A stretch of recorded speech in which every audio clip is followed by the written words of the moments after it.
মাত্র ৫ লাখ টাকা জমা রাখলে ফেরত মিলবে ১.৫ কোটি টাকা। তাও ওই ৫ লাখ টাকা দিতে হবে না একসাথে। ৪২ বছরে আপনি দিবেন এই টাকা। এরপর আপনি প্রায় ৩০ গুণ বেশি টাকা ফেরত পাবেন। দর্শক, আপনি কি আশ্চর্যান্বিত হচ্ছেন? ভাবছেন হয়তো এটা উন্নত বিশ্বের কোনো দেশের কথা বলছি। না, এই অবিশ্বাস্য সুযোগ পেতে যাচ্ছেন বাংলাদেশের নাগরিকরা। দেশের সকল নাগরিকের জন্য অবসরকালীন ভাতার যে পরিকল্পনা উদ্যোগ নেওয়া হয়েছে তাতে এমনটাই উল্লেখ করা হয়েছে।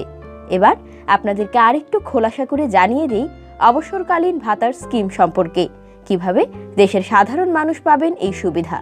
বাংলাদেশের প্রতিটি নাগরিক যাতে ৬০ বছর বয়সের পর পেনশন পান সেই উদ্যোগ নেয়ার পরিকল্পনা গ্রহণ করতে সংশ্লিষ্টদের নির্দেশ দিয়েছিলেন প্রধানমন্ত্রী শেখ হাসিনা। এই নির্দেশনার পর অর্থ মন্ত্রণালয় এই পেনশন স্কিমের একটি রূপরেখা তৈরি করেছে।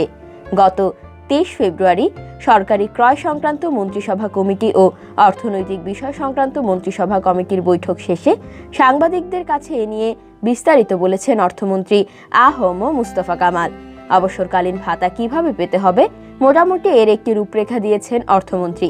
তবে চূড়ান্ত করার সময় এটিতে কিছুটা পরিবর্তন আসতে পারে বলেও আগাম জানিয়ে রেখেছেন তিনি। অর্থমন্ত্রী বলেন, পেনশন হিসাব খোলার জন্য কোনো নাগরিককে ঝামেলা পোহাতে হবে না। জাতীয় পরিচয়পত্রের উপর ভিত্তি করে দেশের ১৮ থেকে ৫০ বছর বয়সী যে কোনো নাগরিক পেনশন হিসাব খুলতে পারবেন।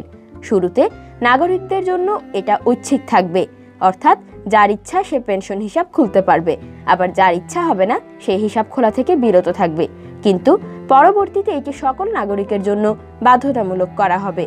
পেনশন হিসাবে টাকা জমা দেয়া ও ফেরত পাওয়া প্রসঙ্গে অর্থমন্ত্রী আ.হ.ম মোস্তফা কামাল জানান, যদি মাসিক জমা ১,০০০ টাকা এর উপর ১০% মুনাফা ও আনুতোষিক ৮% ধরা হয়, তাহলে ১৮ বছর বয়সে যদি কেউ পেনশন হিসাবে মাসে ১,০০০ টাকা করে জমা শুরু করে এবং ৬০ বছর বয়স পর্যন্ত তা চালু রাখে, তবে ওই ব্যক্তি অবসরের পর ৮০ বছর বয়স পর্যন্ত প্রতি মাসে ৬৪,৭৭৬ টাকা পেনশন পাবেন।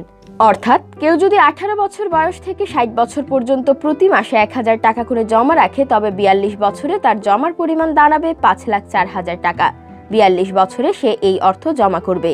আর ৬১ থেকে ৮০ বছর পর্যন্ত প্রতি মাসে ওই ব্যক্তি ৬৪,৭৭৬ টাকা করে ২০ বছরে পেনশন ভাতা পাবে ১,৫৫,৪৬,২৪০ টাকা। তবে প্রতি মাসে জমার পরিমাণ ১,০০০ টাকা নির্ধারিত নয় বলে জানিয়েছে অর্থমন্ত্রী। তিনি জানিয়েছেন, কেউ যদি ১,০০০ টাকার বেশি পরিমাণে প্রতি মাসে অর্থ জমা রাখে তাহলে সে ওই টাকার আনুপাতিক হারে বাড়তি পেনশন ভাতা পাবে। তিনি আরও জানান, যদি কেউ ৩০ বছর বয়সে পেনশন হিসাবে টাকা জমা করা শুরু করে ৬০ বছর পর্যন্ত রাখে, তাহলে সে পেনশন ভাতা প্রতি মাসে ১৮,৯০৮ টাকা করে পাবে। প্রধানমন্ত্রীর নির্দেশনা অনুযায়ী দেশের সকল নাগরিকের জন্য পেনশন ভাতা নিশ্চিতে আইন ও বিধি প্রণয়ন এবং পেনশন কর্তৃপক্ষ গঠনেরও কাজ চলছে বলে জানিয়েছেন অর্থমন্ত্রী।